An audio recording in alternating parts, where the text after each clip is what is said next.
Hi, everybody. I'm Mandy, and this is Jared, and this is our next episode of As the Walker Turns, our continuing saga into senior living. So the walker is still turning, though. Yeah. Okay. We're still upright. We're still moving forward. Yes. At a glacial pace. Yeah. But yeah. we're moving. We're moving to the dining room. We're getting there. Hey, good. Always progress. That's what we're looking for. So, during our last episode, you kind of teased out the guidebook that you have recently written. Walk me through, like, why did you want to do that? You mentioned this happened on vacation. You were apparently bored, having some issues potentially with letting go of work because you were still wanting to work on vacation. So like, I know, but like, just like work-life balance, yeah, that's right. Yeah, I mean, we're not going to go there. Yeah. That might tip the walker over. Yeah. But why did you think this could be helpful, especially for families kind of looking at this next chapter in life? So, I think it was helpful just because, so many family members or friends of family members end up calling me as the senior living expert. And I often repeat myself with kind of the same things over and over again. And I was like, maybe the public also needs to have this information. Maybe someone should just put something very easy. Doesn't need to be a novel. Just like give me the basics in terms of what I should be looking for when I'm top going 10 list. Yeah, like Senior living for dummies. Yes, I guess I could have called it that. I could have. But yeah, just trying to get it like this massive project narrowed down into something that's easily digestible.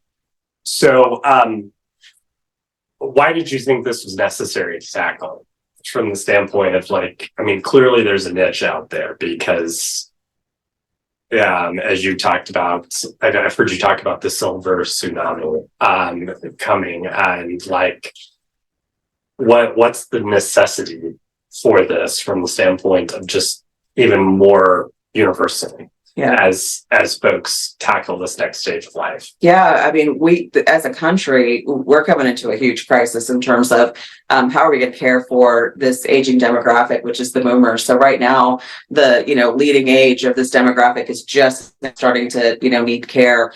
So over the next up to 10 years, we're going to quite frankly not have enough housing for the people that need this type of care. And if they are fortunate enough to, receive housing, how are you going to pay for it at the end of the day? So there's a lot of people in this industry that are trying to figure out, how to make affordable senior living pencil, because it's very expensive to run communities like this. You certainly, it's always that balancing act between providing really great care and paying people well for the services that they're providing the residents. I think the public is undereducated in terms of what we actually do. And so our teams end up spending a lot of time just educating families on what senior living looks like. And so I thought, well, if I could, maybe provide some information out there to at least get them the basics so they know the questions to ask when they start looking for a community, it helps not only themselves, but it helps the community and just sets those expectations. So one of the things that I've found interesting, in hearing other resident stories is the diversity that exists in terms of how they got there. Because so many of them are looking at it, so many of them come at it from the standpoint of they know this is coming and this is their next chapter in life. They want to be in control of it. They want to be the ones deciding it. They want to decide where they're going to live, what's important to them.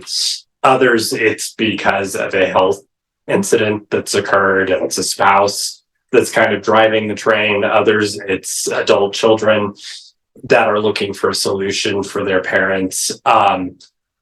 Which perspective is the guidebook written for? I mean, is it written for the resident, for the family members?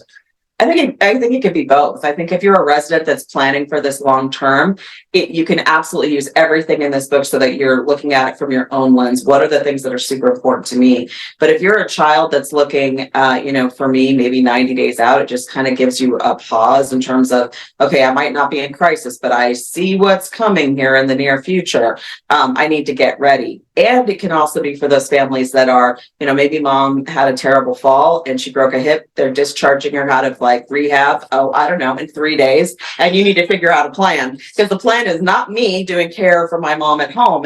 And that's not to say that's not a plan for some families, because it is, and they may not have other choices. But if the choice on the table is senior living and you have very short time to make this decision, then I just gave you the cheat sheet. I just gave you the answers. Read these 2 pages and you'll have enough information to start doing your own deep dive.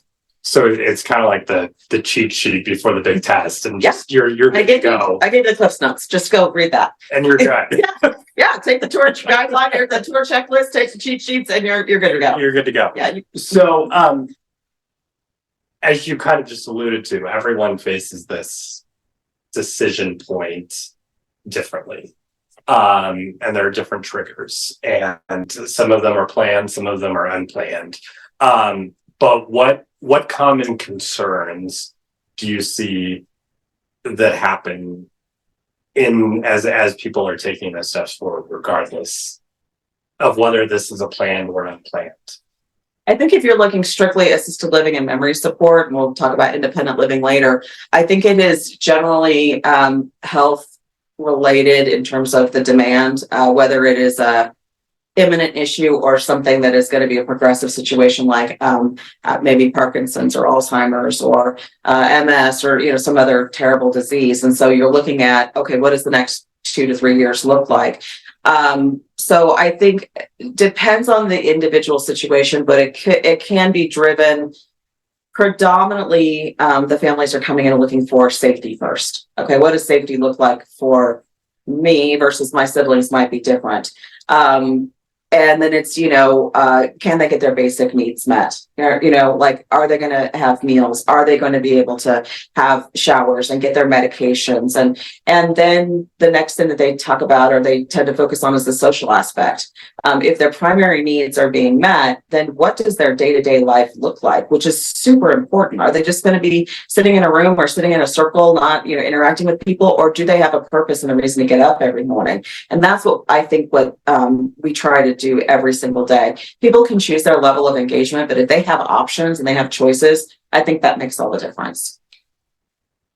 You mentioned that you kind of teased this next question about the memory support. I've heard you talk a lot about continuity of care. Yeah.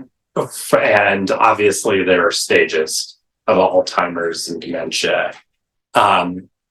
Just kind of walk me through what that continuity of care is about, and something I'm assuming you think that families that may be looking at the prospect of dealing with that in the future, how it's important to kind of think through that aspect of things.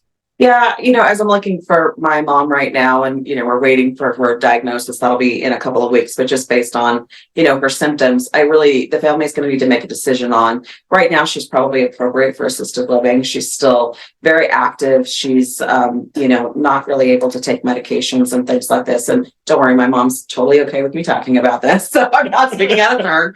Maybe we'll have her join one day, but there's just some basic needs that she's going to need to have oversight on. But does she need to be in an environment that's restricted in terms of her being able to come in and out for safety? No, we're not there. However, if I'm going to choose a community, if this is what we think it is and how the disease will progress, that's something that is possibly going to be on the table for her. And so I want to make sure that we're still dealing with the same leadership team, the same, kind of policies and procedures. We know the layout of the building. We know the other families. And that to me is going to make a big difference on whether, I go strictly with an assisted living community or one that has memory care also associated, so that I can have that continuity. That for me is very, very important for my mom. There's a thing called transfer trauma. And as the residents are moved, whether it's from their home into a community or level of care, oftentimes they can really struggle with those changes. And so I want to try and avoid that as much as possible. So when we were talking about the common concerns for the family members, you mentioned wanting to talk about independent living a little bit separately. So obviously that's a very different animal, right? But what do you think is important there? And I've got to believe that especially the activities, the engagement, and so forth has got to be plays a different role. on the independent side Yes. than it does at AL and memory care. Yeah, and a lot of our independent living residents, they might it's more of a lifestyle choice, although they do want some oversight. They, may not want to be shoveling snow and mowing the lawn, and they don't want the, having to maintain the house anymore. So it might just be a situation of just kind of downsizing and getting your environment a little bit more manageable. Quite frankly, maybe sick of cooking because, meals are there's a lot of justification for that. Right. Or at least grocery shop. Maybe it's the dishes. Oh, laundry.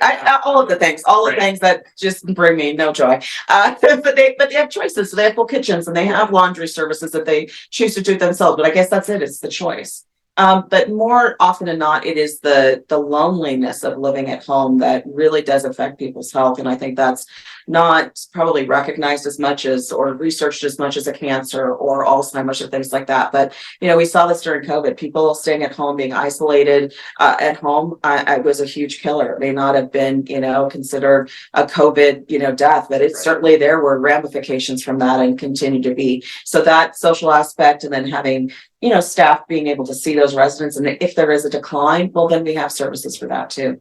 So going back to the guidebook, I know you put together some cheat sheets, some information, one-offs or details on there. Kind of hit the headlines as to what families can really glean from it, and what you're like. Okay, if you don't read all. Is it 45 pages? I think it's like under 40. It's short. In that neighborhood. Yeah. If you don't read it all, okay, what are the 2 or 3 things that you definitely should read as part of it? So yeah, if you choose not to read the book, again, no judgment from me. You don't have to. Just grab 2 documents out of there. You're going to get the tour checklist.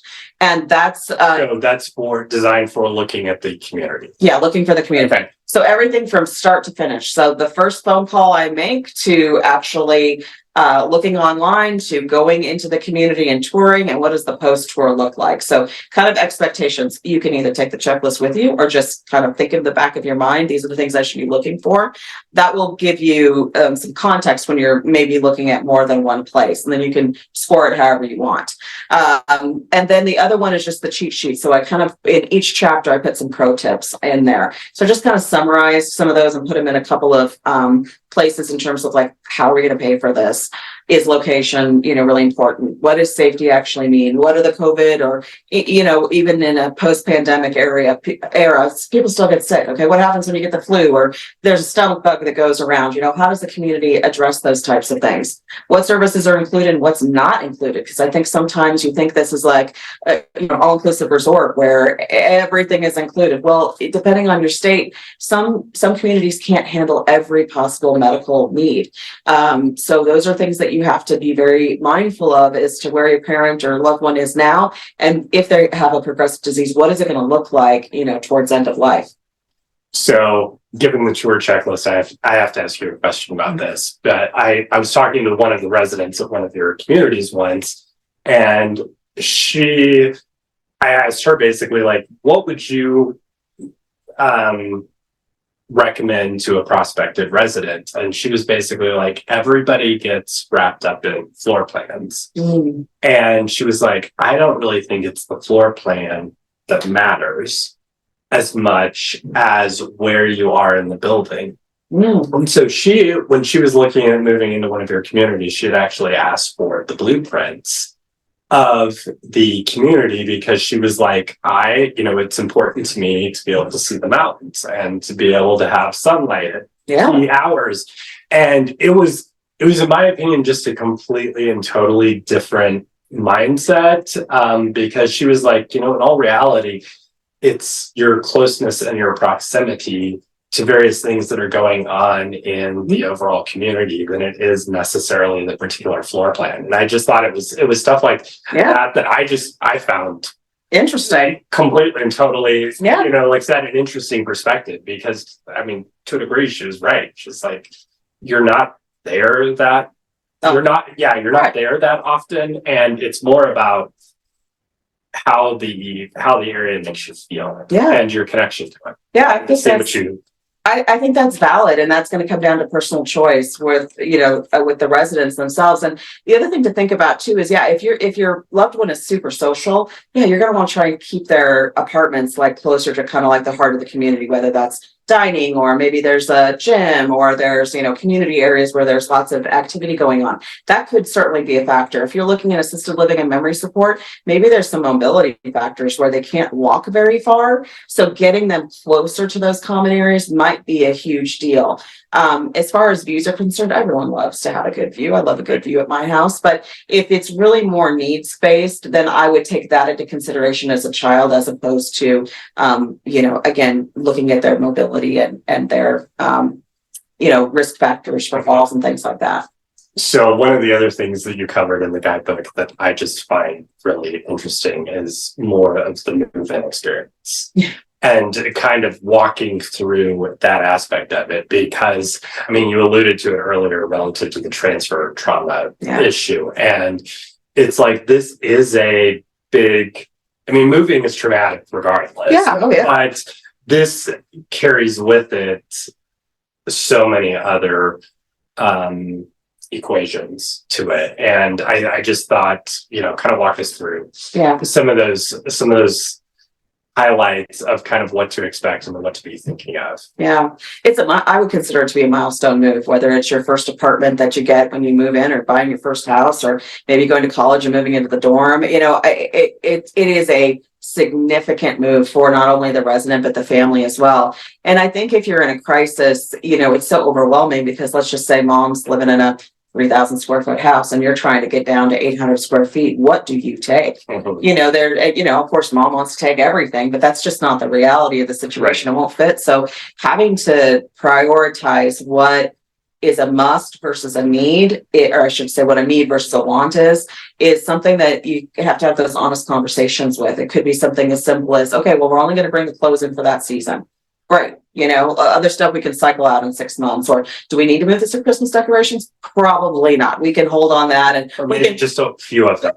A couple, right, to make you happy. But I think the physical part of having to downsize is a big mental barrier and a huge emotional barrier for a lot of families and residents. So you have to get prepared for that.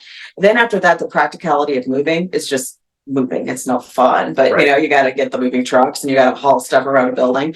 But I think the other thing to be mindful of is there's going to be a lot of paperwork. Okay, so just think about like a packet of paper the size of a mortgage or a lease agreement, if you've had to do that before. And if you're doing memory support or assisted living, then depending on the state that you're in, there's going to have to probably be physician's orders and insurance cards and medication records and all these other things that take time to get. So you just need to be prepared for the amount of effort that it's going to take to get everything signed, get people comfortable, and then really, and also assessments. Oftentimes communities require assessments to be done. So it is not generally an overnight thing. You really need to be thinking about this for as much time as you can.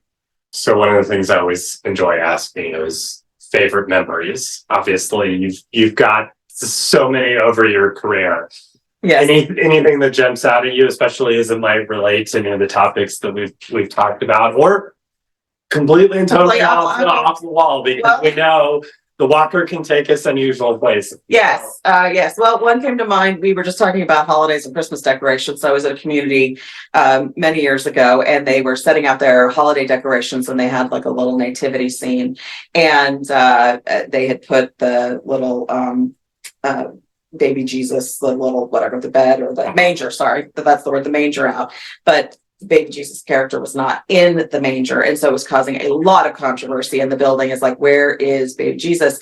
And there was like, well, we shouldn't put it out until Christmas Eve, and others like Christmas Day. And I was like, oh my God, we are really doing this. And I said, how about this? Just put a little sign in the manger, coming soon. Okay, so we all know it's going to be here. It's going to be here. It's going to be fine. And then the residents laughed about it, and we moved on. But sometimes the hyper focus on the small little things can make a big impact on the residents. Right. Yeah, not a doubt. So, one of the things I'm looking forward to talking about next is a little bit more. You've alluded to it on the last today, and then our last episode.